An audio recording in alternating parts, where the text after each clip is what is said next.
Од пратенички прашања, одговаравме на прашања и продолжуваме дебатата денеска. Доаѓаме со граѓанските организации заради тоа што сте многу важни.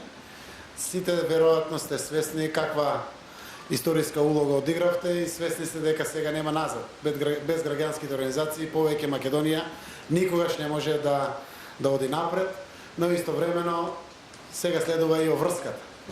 Да се биде партиципент и вклучен во се, очите да бидат отворени и како вели Платон, цената која добрите луѓе ја плаќаат за индиферентноста кон јавните политики е над нив да владеат лоши луѓе.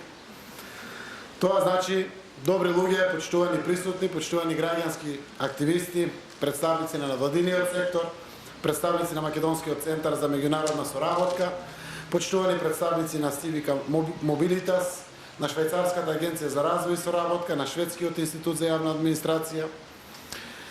Активно учествувавте сите во реформските промени со кои што ја поставивме и ја движиме Република Македонија стабилно на патот на Европската Унија и на НАТО. Вашето теренско, грасрут искуство, долгогодишната работа, анализите за клучните состојби во државата и од директен интерес за граѓаните на Република Македонија помогнаа кога го создававме реформскиот план 369, а еве и овде ќе се обврзам, иако соработката со голем дел од вас е интензивна, дека граѓанскиот сектор останува активен дел и од практикувањето на политиките на владата и односењето промените на сите нивоа.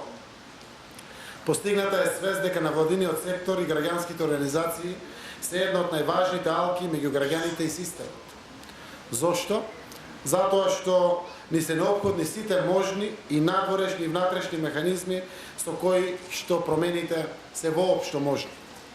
Проектот Граѓаните за Македонија на МЦМС и на донаторите од Швајцарија и шведската влада на Република Македонија силно го поддржуваме и ќе одаме и чекор понатаму. Граѓаните за промени не е само проект. Беше идеја кога застанавме заедно во одбрана на демократските и европските вредности, а еве веќе една година за мене како премиер из ова реформска влада стана политичка идеологија. Знаете дека тоа подразбира подготвеност за алоцирање на моќта до општеството, тоа моќ под наводници секако, затоа што власта никако не би смела да се подразбира како моќ, туку како дадена доверба од граѓаните и должност кон граѓаните. Реков и ќе повторам, се развластивме кон граѓаните и кон општините и продолжуваме да се развластуваме. Да, владата е политичка, како што предвидува нашиот политички систем, но фокусот мора да биде кон граѓанските интереси. Затоа ги вклучивме мерките од документот на граѓанските организации за итните демократски реформи, познат како Blueprint, низ серијата консултации со представници од граѓанскиот сектор. Уште во првите месеци, владата го измени својот деловник за работа и го продолжи рокот за коментирање на ЕНР од 10 дена на 20 дена, овозможувајќи двојно повеќе време за коментирање и поголема достапност на сугестиите, коментарите и критиките. Ги усвоивме амандманите на одлуката за формирање Совет за соработка и развој на граѓанскиот сектор, настапивме проактивно кон оваа идеја за воспоставување вистински заеднички совет на граѓанските организации и на владата и веќе се назначени 16 членови на Советот од граѓанските организации и 15 членови од институциите. А за слабостите што излегува на површина се подготвени веќе предлог препораки за подобрување на самата одлука. Во врска со стратегијата за соработка со и за развој на граѓанскиот сектор 2018-2020 година дадовме оценка на акциониот план и веќе има повик до граѓанските организации да се вклучат во работните групи за подготовка на новата стратегија. Советот за соработка е најасниот пример на директното партнерство со граѓанските организации, што вие сами го создадовте како модел. Со цел да осигураме дека Советот и стратегијата ќе бидат поставени на здрава основа, Европската Унија обезбеди финансиска поддршка и услови за имплементација, но и алатки за следење на имплементацијата кои што се јавни и достапни за сите. Владата започна да развива адресар на граѓански организации во форма на отворени податоци, што ќе ги користат институциите во текот на процесот на креирањето политики и одлуки, со цел да се осигура дека сите граѓански организации кои што се заинтересирани имаат можност да придонесат. Владата подготвува формулар за регистрација што ќе биде јавен, но исто така ќе ги повика сите регистрирани граѓански организации во Македонија да бидат дел од таа база на податоци. Воведуваме и пракса отворени денови на иницијативи од граѓанските организации. Еднаш месечно, која ќе се презентираат иницијативи чии што фокус се демократски и економски просперитет на Македонија, она што е клучна владина определка.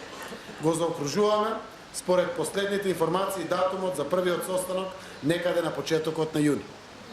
Посветени сме многу на проектот Отворено владино партнерство 2018-2020 и на консултативни средби со граѓанското општество за сите важни прашања за граѓаните од областа на секојдневниот живот во унапредување на институционалните услуги, но и за клучните стратешки државни интереси.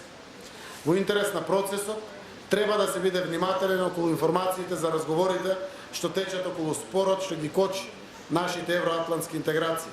Но вие сте партнер на владата и сакам секако и со вас да споделам. Република Македонија никогаш не била поблиску до изнаоѓање достоинствено решение на спорот со Република Грција, кој што истовремено ќе го зачува и заедне нашиот идентитет. Постои можност за такво решение за кој што последниот збор ќе го имаат граѓаните на Македонија на референдум.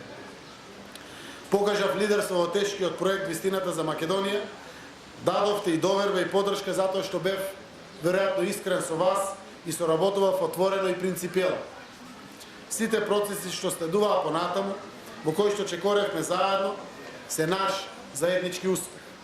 Јас сум подготвен за нашата држава повторно да покажам лидерство за заедничко добро на сите граѓани, за напредок и за развој на државата, сочувувајќи го дигнитетот, идентитетот и суверенитетот на нашите граѓани и на нашата држава.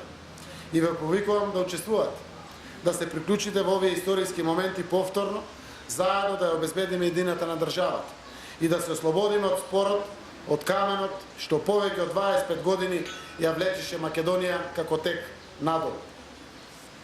Потребно ми е мене како премиер и на владата да продолжиме со активната двонасочна отвореност и соработка и да дадете поддршка како граѓанско општество за економски развој и просперитет на Република Македонија. Вашата проактивност во нудење на решение денеска веќе е клучна. Можни се, достижни се и датум за Европската Унија и покана за НАТО. Ако во тоа успееме повторно, секако тоа ќе биде заеднички успех.